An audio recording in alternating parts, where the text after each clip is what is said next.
So much emotion here this weekend for so many reasons.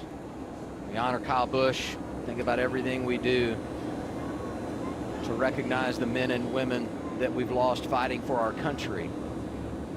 And the execution has been outstanding.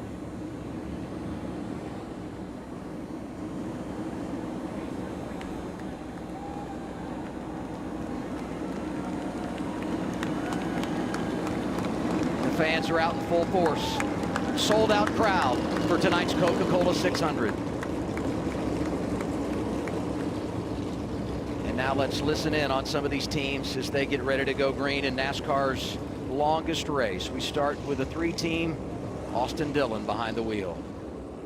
It's the longest race of the year. I know we all want it. Can't win it on the first lap, one lap at a time. Focus in all night. Love you guys. No matter the result, work is off, make KB proud. You wave to me, Daddy? I love you, buddy. Okay, have a good night. Love you guys too. Standing tall up there, brother, I love it.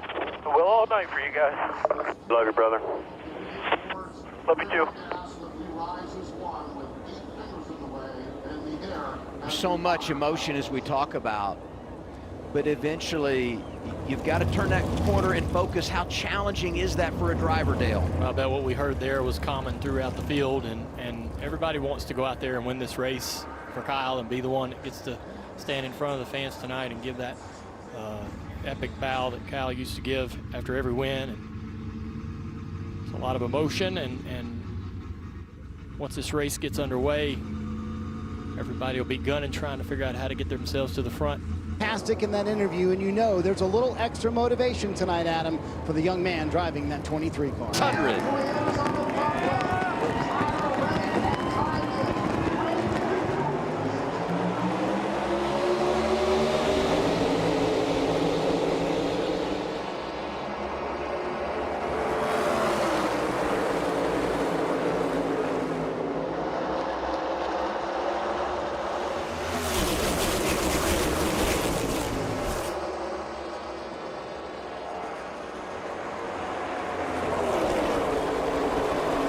Drivers getting aggressive, making it 3 wide down the back straightaway. Reddick, advantage, inside lane. He's going to lead the opening lap.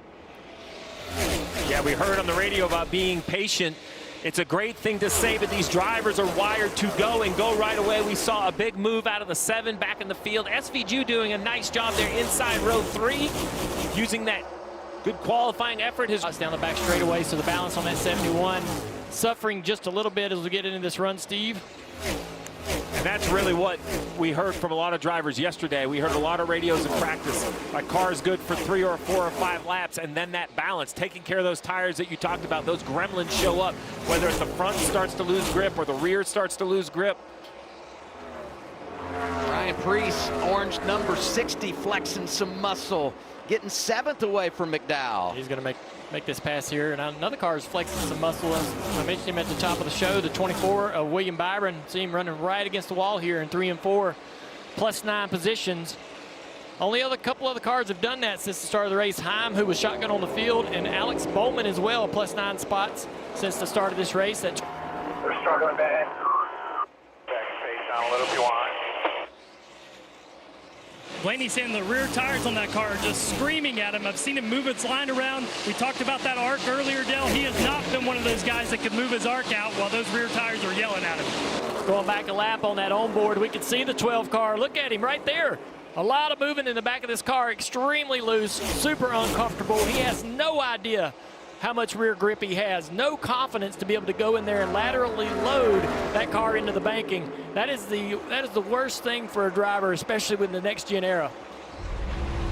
Here's this onboard you were talking about, on board with Briscoe, looking at Blaney, watching. He's just uncomfortable, a lot of movement in the steering wheel, not sure about the rear of the car, he doesn't trust it. What I loved about that radio was I heard the emotion in Blaney about just how bad the car was driving, and instead of trying to coach or push, they said, if you need to, back it down. We are 371 laps from the finish of this race. This goes back to what we were talking about, managing the day and that help from your spotter, from your crew chief. Make it feel like you're not out there alone, because it can feel that way, I'm sure, for a driver battling an ill-handling car. And as we're going later, Finish this stage. Tyler Reddick described his car as neutral. No changes to set 4 fresh Goodyear tires on that 45.